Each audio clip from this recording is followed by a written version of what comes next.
Instead of excitement, anticipation, and celebration, the buildup is being dominated by backlash, fear, and controversies.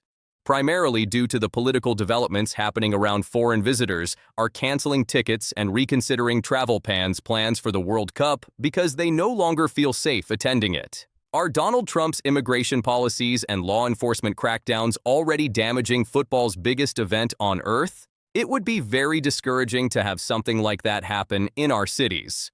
City Councilor Paula Fletcher says she would be in favor of a motion saying that there should be no U.S. immigration and customs enforcement officers present when Toronto hosts World Cup matches in June. It's very concerning to see what's happening in the U.S. with ICE and picking people up and disappearing them. It's something we can't consider here. So regardless of your sort of position on ICE, there's going to be outcry around this, and it's kind of our responsibility, I think, to get ahead of this and be preventative in terms of, managing any kind of boycott and protest and make sure that these FIFA games go smoothly. Advocates in Miami are pressing FIFA to protect fans from overzealous immigration enforcement. They're worried about ICE during the soccer games in Miami. ICE has no jurisdiction in Canada, though. It's not as though ISIS is going to go, around looking for what they call illegal, immigrants in the U.S. I always had the suspect that they were here because there is a U.S. consulate, but, that's technically their soil. So, right. Yeah, I'm like, it's a very, I don't know how to feel about that one. U.S. Immigration and Customs Enforcement has offices in the country, including in Toronto at the U.S. consulate. Under federal law, though, foreign law enforcement like ICE can't police or exercise immigration powers in Canada. Canada just made a move that has both Trump and FIFA scrambling, and it's a total mess for the 2026 World Cup. Vancouver and Toronto are officially saying no to USC agents during the tournament, and they aren't backing down one bit. This isn't just about immigration policy anymore because it's really about whether Canada can stand up to American chaos while the whole world is watching. In the next few minutes, you're going to see exactly how this decision is already reshaping the biggest sporting event on Earth and why Trump can't do anything to stop it. The FIFA crisis nobody expected. When the U.S. got the co-hosting rights for the 2026 World Cup, everyone thought it would be a massive win for the American market. This was supposed to be the biggest tournament ever, with 48 teams and 3 nations hosting, which meant millions of fans traveling across borders and a huge economic boost. But here's the thing that nobody expected. The moment Trump returned to office, the whole plan started falling apart. The problems hit fast with travel bans on over 20 countries and much stricter visa rules that made people nervous. Aggressive immigration enforcement operations started popping up, and even before ticket sales open, fans from around the world were asking if they'd even be allowed to enter the U.S. That's a huge problem when you're trying to fill giant stadiums with international supporters who are now scared to book a flight. Then something happened in Minneapolis that changed everything when a 37-year-old woman was shot and killed by a federal agent during an ICE operation. That single moment triggered worldwide outrage, and protest erupted in cities all across America, while international diplomats started speaking out. Lebanon's Mohammed Safa publicly questioned whether traveling to America for the World Cup was even worth the risk. And it's a big deal when a government official is openly telling people to stay away. The ticket pricing controversy from a few weeks earlier suddenly looked like a minor issue because nobody was debating the cost of seats anymore. They were debating real safety concerns, and fans who had already booked their flights, and hotels started canceling because they didn't feel comfortable coming here. The narrative shifted from "this is too expensive" to "this might not be safe," and that is a nightmare for FIFA. And here's the irony that really hits different. Not long ago, Trump threatened to move World Cup matches out of cities like Boston because he claimed they were unsafe. He wanted to move games based on crime stats. But now the tables have completely turned, and the entire world is questioning if America is safe to visit. Trump's own immigration policies created the exact scenario he said he wanted to prevent. And that's not just ironic, it's a total disaster for the World Cup's reputation. Canada steps in the sovereignty play. This is where Canada enters the story. And let me tell you, they aren't being subtle about it at all. Vancouver Mayor Ken Sims recently put out a massive statement making it clear that ICE is absolutely not welcome in his city during the World Cup. Just a few days after that announcement, Vancouver councillors Shaw Auer and Paula Fletcher stepped up to propose an official motion against any kind of ICE deployment. Toronto followed suit immediately with their own city councillors pushing for the exact same ban, which shows you this isn't just some small grassroots protest happening on the sidewalk. This is municipal government taking real documented action to draw a line in the sand. The reason these leaders move so fast is actually pretty simple. They weren't interested in waiting around for permission or some slow-moving national consensus. Councillor Shaw was very direct when he explained that they have a duty and a responsibility to speak up about what is happening right now.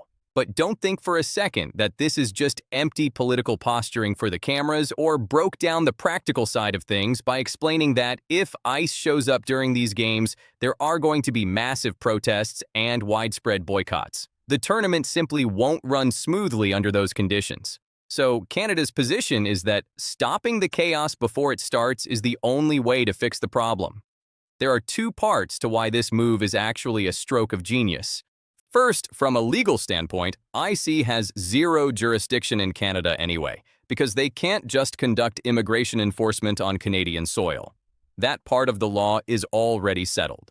But during these massive international events, there is a specific FIFA clause that usually allows for cooperation with the U.S. security apparatus that includes ICE and the Department of Homeland Security, which is exactly what happened back at the Milan Olympics. That is the specific precedent these Canadian officials are trying to block before it can even get started.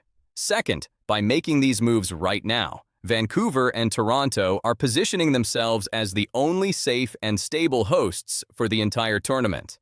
If international fans are worried about operations in the States, those Canadian venues suddenly look like a much more attractive option for everyone involved. It is smart diplomacy dressed up as a matter of principle. And they are protecting their own reputation by making it clear that the American enforcement culture stops at the border. The real power play here is how they are putting massive pressure on the leadership in Ottawa. The federal government is the only body that can authorize a foreign law enforcement presence. But these local leaders are making that choice very difficult. By getting municipal governments on the record opposing, they are making it politically impossible for the federal government to say yes if the U.S. eventually makes a formal request. It is a brilliant bottom-up strategy designed to block a bad decision from coming down from the top. The global ripple effect and Trump's fury. This is where things start to get very real for the organizers because the boycott isn't just a theory anymore. It is happening right now as international football fans who already booked their flights, hotels, and match tickets are starting to cancel their plans. They are pulling out of the event entirely, and those numbers are growing every single day. This isn't just a handful of people changing their minds at the last minute. It's a movement spreading across the globe because people simply do not feel safe traveling to the U.S. under these conditions. FIFA is currently in total panic mode because they have millions of traveling fans they were absolutely counting on for this to work. Just imagine the economics of a disaster like this when you factor in ticket revenue, hospitality packages, merchandise sales, and hotel stays. All of that money depends on people actually showing up to the stadium. And if even a small fraction of those international supporters stay home, the financial damage is going to be catastrophic. We are talking about empty stadiums, a dead atmosphere, and a revenue collapse that could reach hundreds of millions of dollars. Most importantly, this is a reputational disaster for FIFA that will take them years to recover from. The biggest problem for the White House is that Trump cannot control any of this. He can't force international fans to feel safe when they clearly don't. And he certainly can't order Canada to accept ICE operations on their own sovereign soil. He has no power to stop municipal governments from publicly trashing his enforcement policies in front of the whole world. This is the exact moment where his brand of chaos meets something much bigger than his own authority, which is a global sporting event that doesn't answer to him. What makes this even more significant is how Canada's move is exposing the heart of the issue. The U.S. administration created these safety concerns themselves, and now those concerns are actively destroying the biggest tournament on Earth. Trump can't fix a mess this big with a simple policy announcement or a late-night tweet because the damage is structural. This is about the global image of America under his leadership and whether the rest of the world actually trusts traveling there anymore. Mark Carney is a perfect example of what Canada is trying to be, the stable and rational alternative to the madness. While the U.S. is totally consumed by immigration chaos and diplomatic friction, Canada is presenting itself as the only adult in the room.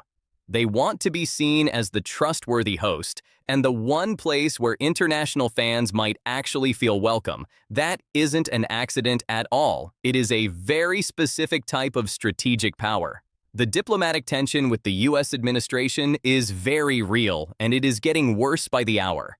The Americans expected total cooperation, and they thought Canadian cities would just fall in line like they usually do. Instead, they are getting hit with public rejection from local governments and elected councillors who are saying ICE is not welcome. That is a massive humiliation on a global stage, and it is happening because Trump's own policies made cooperation impossible. Here is what really matters at the end of the day. Canada just set a precedent that every other nation is going to be watching very carefully. If the 2026 World Cup runs perfectly in Canadian venues while the U.S. side of the bracket struggles, it proves something that nobody can deny. It proves that Trump's policies were the problem the entire time, not the Canadian hosting or the tournament itself. His immigration crackdown is what destroyed it. That precedent is going to matter for decades to come. Future international sporting events are going to remember this specific moment when they have to choose a host. They will think twice about coming to America if there is this much political instability tied to immigration enforcement.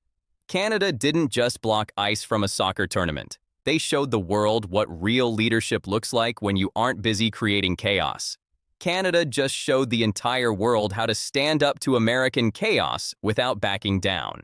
And now the World Cup is the ultimate test for whether global events can even survive this kind of political instability.